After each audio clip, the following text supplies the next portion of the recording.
ಸ್ನೇಹಿತರೆ, night 7:30 reach ಆದ್ವಿ. Room ರೆಂಟ್ಸು ಪರವಾಗಿಲ್ಲ, ಅಷ್ಟೇನು ಕಾಸ್ಟ್ ಇಲ್ಲ. ನಿಮಗೆ 500ಇಂದನೇ ಸ್ಟಾರ್ಟ್ ಆಗುತ್ತೆ. 500ಇಂದ 3000 ಗಂಟೆ ಇದ್ದಾವೆ. ವಿಲ್ಲಾಸ್ ಟೈಪು ಇದೆ. ಈಗ ರೂಮಿಂದ ನಿಯರೆಸ್ಟ್ ಇರೋ ಒಂದು ಬಿರ್ಲಾ ಫಾಲ್ಸ್ ಅಂತ ಹೇಳ್ಬಿಟ್ಟು ಇದೆ. ಒಂದು 4 ಕಿಲೋಮೀಟರ್ಸ್ ಆಗುತ್ತೆ ಇಲ್ಲಿಂದ. ಪರವಾಗಿಲ್ಲ, ಫುಡ್ಡು ಅಷ್ಟೇನು ಕಾಸ್ಟ್ ಅನಿಸ್ಲಿಲ್ಲ. ಸೊ ಅಫೋರ್ಡಬಲಲ್ಲೇ ಇದೆ, ಮೀನ್ಸು ಚೀಪ್ ಆ್ಯಂಡ್ ಬೆಸ್ಟು. ನಿಮಗೆ ವೆದರ್ ಮಾತ್ರ ಸಖತ್ತಾಗಿ ಸಿಗುತ್ತೆ. ನೀವು ಊಟಿಯಲ್ಲಿ ಮುನ್ನಾರಲ್ಲಿ ಏನು ಸಿಗುತ್ತೋ ಸೇಮ್ ಆ್ಯಸ್ ಇಟ್ ಈಸ್ ನೀವೇ ನೋಡ್ತಿರ್ಬೋದು ಹೆಂಗಿದೆ ಅಂತ ಹೇಳ್ಬಿಟ್ಟು. ಸೊ ಮುನ್ನಾರ್ ಹೋಗೋಣ ಅಂತ ಅಂದ್ಕೊಂಡಿದ್ವಿ, ಬಟ್ ಎಲ್ಲರೂ ವ್ಲಾಗ್ಸ್ ಮಾಡಿಬಿಟ್ಟಿದ್ದಾರೆ. ಸೊ ವಲ್ಪ್ರಾಯ್ ತುಂಬ ಕಮ್ಮಿ ಇದೆ. ಆ ರೀಸನ್ಗೆ ನಾನು ವಲ್ಪ್ರಾಯಿಗೆ ಬಂದಿದ್ದೀನಿ. ತಿಂಡಿ ಮುಗಿಸ್ಕೊಂಡು ಸ್ವಲ್ಪ ಮುಂದೆ ಬಂದ್ವಿ. ಇಲ್ಲಿ ಮುಂದೆ ಬಂದರೆ ಸ್ವಲ್ಪ ಕನ್ಫ್ಯೂಸ್ ಆಗ್ತಾಯಿದೆ. ಎಲ್ಲ ತಮಿಳಲ್ಲಿ ಬರೆದವ್ರೆ, ಏನು ಅರ್ಥ ಆಗಂಗಿಲ್ಲ. ಇನ್ನು ಗೂಗಲ್ ಮ್ಯಾಪ್ ನೋಡಿದ್ರೆ ಉಲ್ಟಂಪಲ್ಟ ತೋರಿಸ್ತಿದೆ. ನೋಡೋಣ, ಈಗ ಯಾವುದೋ 9 ಮಿನಿಟ್ಸ್ ತೋರಿಸ್ತೈತೆ. ಮೇ ಬಿ ಅಲ್ಲಿಗೆ ವಾಕಬಲ್ ಡಿಸ್ಟೆನ್ಸ್ ಇರಬೇಕನ್ಸುತ್ತೆ. ಒಂದು ಸಿಟಿ ಒಳಗಡೆ ಒಂದೈತೆ, ಸಿಟಿ ಆಚೆ ಇಲ್ಲೊಂದೈತೆ. ಒಂದು 2-3 ಭಾರತ್ ಪೆಟ್ರೋಲ್ ಪಂಪ್ಸು ಇದ್ದಾವೆ. ಮಳೆ ಶುರು ಆಗ್ತೈತೆ ಲೈಟಾಗಿ. ಎಷ್ಟು ಸಖತ್ತಾಗೈತೆ ಗುರು, ಇದ್ರ ಬಗ್ಗೆ ಆ್ಯಕ್ಚುಲಿ ರಾತ್ರಿ ಆ ಕೋಲ್ಡ್ಗೆ ಫೀವರ್ ಬಂದಂಗೆ ಫೀಲ್ ಆಗ್ತೈತೆ ನನಗೆ. Full tired feel, full fever sensation. But ಆದರೆ ಈ ವೆದರಲ್ಲಿ ಹೊಡಿಯೋಕ್ಕೊಂಥರ ಚೆನ್ನಾಗಿದೆ. ಆ ಫೀವರ್ ಏನು ಕಾಣಿಸ್ತಾನಿಲ್ಲ ನೋಡ್ರಿ.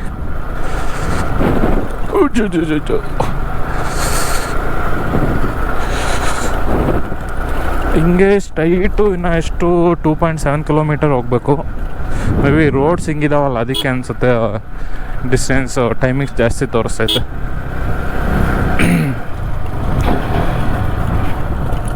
ರೋಡ್ ಏನೋ ಖರಾಬಾಗಿದ್ದಾವೆ. ಅಯ್ಯಪ್ಪ, ಈ ಹಿಲ್ ಸ್ಟೇಷನ್ಸಲ್ಲೆಲ್ಲ ಮನೆ ಇದ್ದರೆ ಎಷ್ಟು ಚೆನ್ನಾಗಿರುತ್ತೆ ನೋಡಿ. ಅವ್ರಿಗೆ ಎ ಸಿ ಏನೂ ಬೇಕಾಗಿಲ್ಲ. ಸಕ್ಕದಾಗ ಕಟ್ಕೊಂಡವ್ರು ನೋಡಿ, ಕಾಂಪೌಂಡ್ ಎಷ್ಟು ದೊಡ್ಡದಾಗ ಹಾಕ್ಕೊಂಡು. ಶುರು ಆಯ್ತು ಅನಿಸುತ್ತೆ. ಸಿಟಿ ಮಾತ್ರ ಚೆನ್ನಾಗೈತೆ, ಫುಲ್ ಸೈಲೆಂಟಾಗಿ, ಫುಲ್ ಸಖತ್ತಾಗಿ ಸ್ಮೂತ್ ಫೀಲ್ ಸಿಗುತ್ತೆ ನಿಮಗೆ. ಬಟ್ ಫ್ಯಾಮ್ಲಿ ಬಂದರೆ ಒಂದು 2 to 3 ಡೇಸ್ ಆರಾಮ್ಸೆ ಇರ್ಬೋದು. ಬಟ್ ನೀವು ವೆದರ್ಸ್ನ ನೋಡ್ಕೊಂಡು ಬಂದರೆ ತುಂಬ ಒಳ್ಳೆಯದು. ಇಲ್ಲ ಅಂತಂದರೆ ನಿಮಗೆ ಏನೋ ಕಾಣೋದೇ ಇಲ್ಲ. ಯಾವುದೋ ನದಿ ಹೋಗ್ತಿದೆ, ಐ ಥಿಂಕ್ ಇದೇ ನದಿ ಅನಿಸುತ್ತೆ.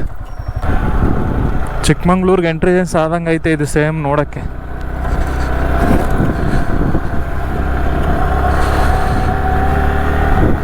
ಇದೇನು ಮರಗಳು ಇಷ್ಟಿಷ್ಟ ಇದ್ದಾವೆ. ರೀಚ್ ಆದ್ವಿ ಅನಿಸುತ್ತೆ. ಎಷ್ಟು ಇಳಿಜಾರು ಪ್ರದೇಶ ಐತೆ ನೋಡ್ರಿ. ಗಾಡಿ ಏನಾದ್ರು ಕೆಳಗೆ ಬಿಟ್ಟರೆ ಝುಯ್ ಅಂತ ಹೋಗಿ ಇಲ್ಲಿಂದ ಇಲ್ಲಿಗೆ ಹೆಂಗೆ ತೋರಿಸೈತೆ ನೋಡಿ. ಒಳ್ಳೆ ಯಾವ ಥರ ಹಿಂಗೆ ಹೋಗಿ ಝುಯ್ ಅಂತ ಅದೇ ರೂಟಲ್ಲಿ ವಾಪಸ್ ಬರಬೇಕು. ಅದಕ್ಕೆಲ್ಲ ಎಷ್ಟು ಕಷ್ಟಪಟ್ಟಿರ್ಬೇಕು ಅವ್ರು. ಅಲ್ಲೊಂದು ರೂಟ್ ಐತೆ, ಅಂಥ ರೂಟಲ್ಲಿ ಓಡಾಡಬೇಕು. ಹಿರಿ ಕಾಫಿ ಟೀ ತೋಟದಲ್ಲಿ ಒಳಗಡೆನೇ ಗಾಡಿ ತೊಗೊಂಡೋಗ್ತೀನಿ. ಮೀನ್ಸ್ ಅಲ್ಲಿ ಜನರು ಓಡಾಡೋ ರೋಡ್ಸ್ ಇರುತ್ತಲ್ಲ, ಆ ರೋಡಲ್ಲಿ ಆರಾಮಾಗಿ ಹೋಗ್ಬೋದು. ಮ್ಯಾಪೇ ತೋರಿಸ್ತಿಲ್ಲ ಅಲ್ಲಿಗೆ. Private area restricted. ನೋಡೋಣ, ಬೈದರೂ ಪರವಾಗಿಲ್ಲ, ಬೈಸ್ಕೊಂಡ್ರೆ ಆಯ್ತು. ಆ ರೋಡಲ್ಲಿ ಹೋಗ್ಬೇಕಾ? ಎಲ್ಲರೂ ವಿಚಿತ್ರವಾಗಿ ನೋಡ್ತವ್ರೆ. 350 ಮೀಟರ್ಸ್ ತೋರಿಸ್ತೈತೆ. ಆಲ್ಮೋಸ್ಟ್ ರೀಚ್ ಆಗಿದ್ದೀವಿ. 250 ಮೀಟರ್. ಇಲ್ಲಿಂದ ನೋಡ್ರಿ ವ್ಯೂ ಪಾಯಿಂಟ್ ಹೆಂಗೈತೆ. Full single road, off roading ಮಾಡಿಸ್ತೈತಿದು. ಅದು ಒಂದು ಟೆಂಪಲ್ ಇದೆ. ಫುಲ್ ಸ್ಪೀಡ್ ಡ್ರೈವ್ ಹಾಕಾರಲ್ಲ. ಇಲ್ಲಿ 60 ಮೀಟರ್ ಐತೆ ಫಾಲ್ಸಲ್ಲಿ.